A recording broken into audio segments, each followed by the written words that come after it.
gawin mo yan, magbibigti yung anak mo. Di ba ang daming millennials ngayon, mapagalitan mo lang, nagpakamatay. Yung isang beses, napagalitan lang, binaril yung sarili sa ulo. Ang daming ganun. Parang sa akin lang is, what's happening to our generation?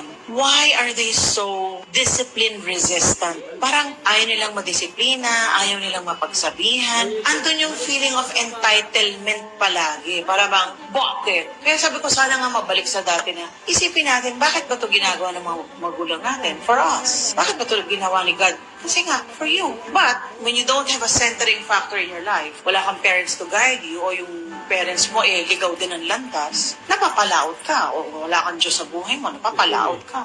Kaya importante talaga meron kang centering factor in your life. And that's when you get discernment. To think properly, to do the right things, and to act accordingly. Kasi yung tatay, batik yun eh.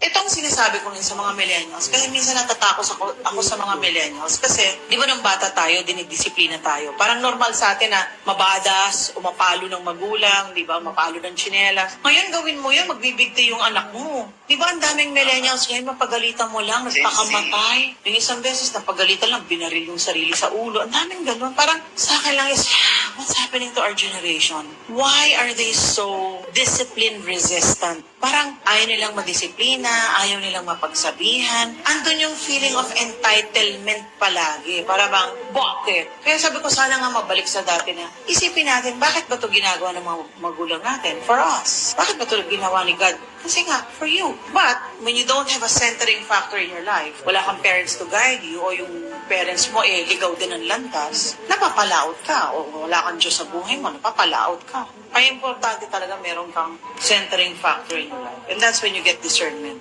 To think properly, to do the right things, and to act accordingly. Itong sinasabi ko rin sa mga millennials, kasi minsan natatakot ako sa mga millennials, kasi di ba nung bata tayo,